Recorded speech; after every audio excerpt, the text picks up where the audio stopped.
अच्छा भैया देखिए, ये दुनिया में बिना भगवान के कृपा के कुछ ना होला। कहल गइल बा कि बिना हरि कृपा तृण ना डोले। बिना उनका कृपा के एगो खर नहीं खे हिल सकत। तो ये साबित होता कि एगो खर पर भी भगवान अपन ध्यान राखी ले। एगो भक्त के भाव बा, यही बात के राजू बाबा अपना कलम से लेखनी करतनी।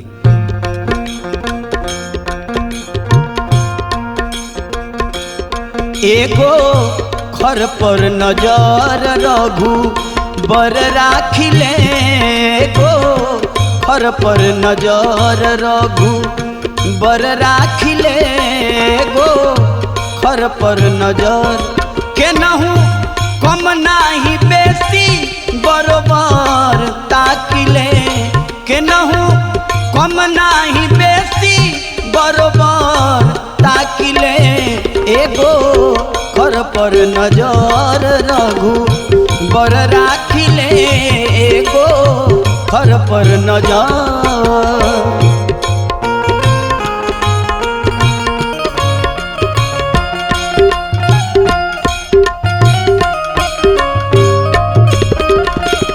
राधे राधे।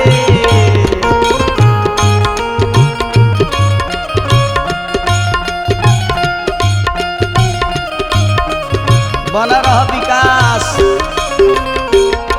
बाबा निकू बाबू।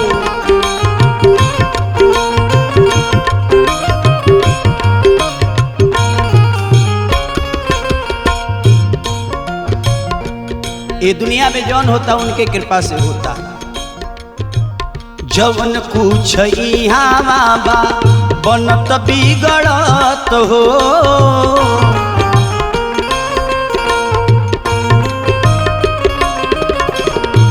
फिल्म के जैसे उहावा सब लौकत हो।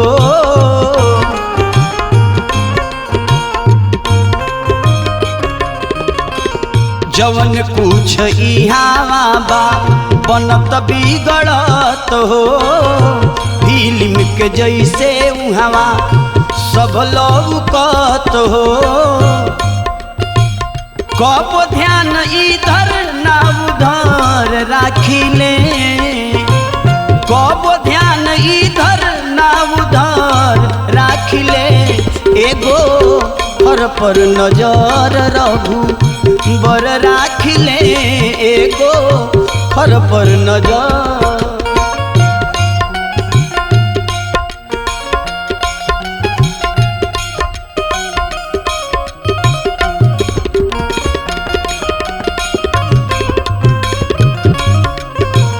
जय हो वाह वाह वाह।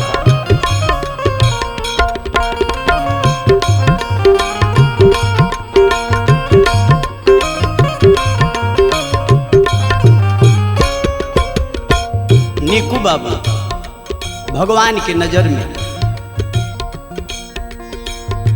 दृष्टि में सृष्टि उनका राई समान बा।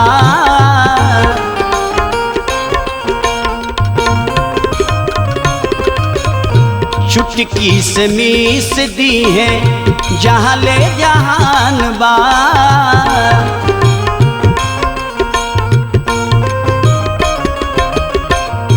दृष्टि में सृष्टि उनका राई समान बा।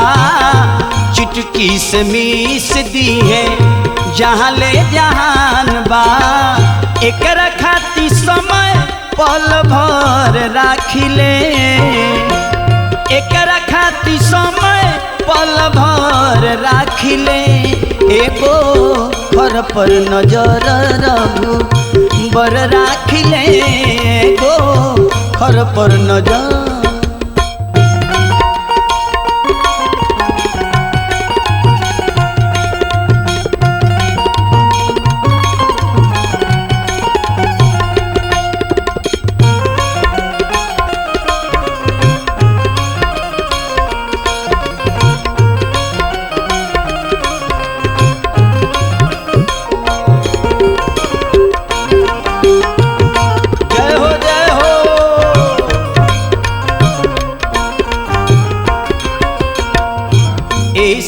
बाबू जौन रचले बड़े वही पर चले के बा।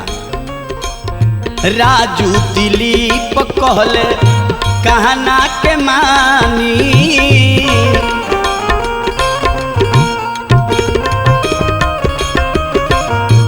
उनके इशारा चली जनबे सितानी।